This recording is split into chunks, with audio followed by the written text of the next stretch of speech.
दोस्तों एक बार सोचिए, एक आम आदमी का सपना, अपना घर जहां परिवार हंसता खेलता रहे, बच्चे दौड़े, शाम में सुकून भरी हो। लेकिन यह सपना जब चकनाचूर हो जाए तो कितना दर्द होता है। ठीक वैसा ही दर्द सह रहे हैं गुरुग्राम के 2600 से ज्यादा घर खरीदार, जो पिछले 14 से 17 साल से अपने फ्लैट या प्लॉट का इंतजार कर रहे हैं। साल था 2008 से 2011 का दौर, जब Ramprastha promoters and developers private limited ने बड़े बड़े होर्डिंग्स लगाए, चमकदार ब्रोशर्स बांटे और गुरुग्राम की सेक्टर 37D, 92, 93 और 95 में प्रोजेक्ट्स लॉन्च किए।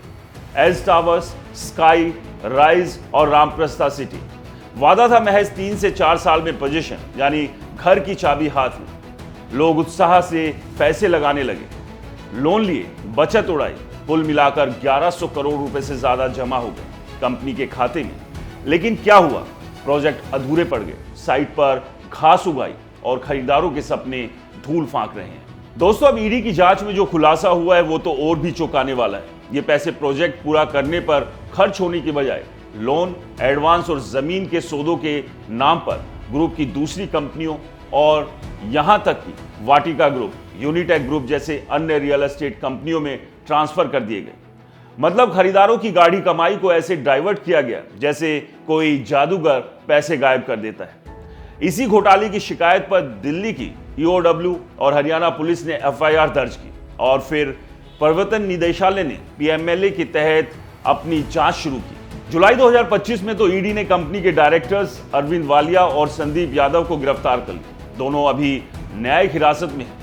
पहले भी सर्च ऑपरेशन हुए, 786 करोड़ रुपए की प्रॉपर्टी अटैच की गई। और अब ताजा झटका, 17 दिसंबर 2025 को ईडी के गुरुग्राम जोनल ऑफिस ने एक और सख्त कदम उठाया। पीएमएलए 2002 के तहत रामप्रस्था और उससे जुड़ी संस्थाओं की 80.03 करोड़ रुपए की चल अचल संपत्तियां अनियमित रूप से कुर्क कर ली, जिसमें वाटिका और यूनिटेक ग्रुप की प्रॉपर्टीज भी शामिल हैं। अब तक इस मामले में कुल अटैच या जब्त संपत्तियों की कीमत करीब 866 करोड़ रुपए हो चुकी है। दोस्तों, ये कार्रवाई रियल एस्टेट सेक्टर में धोखाधड़ी करने वालों के लिए एक बड़ा संदेश है कि अब छुपने की जगह नहीं बची। उन हजारों परिवारों के लिए जो सालों से कोर्ट के चक्कर काट रहे हैं, इंतजार कर रहे हैं एक उम्मीद की किरण का। शायद अब उनके सपनों को न्याय मिले और ऐसे बिल्डरों पर लगाम लगे।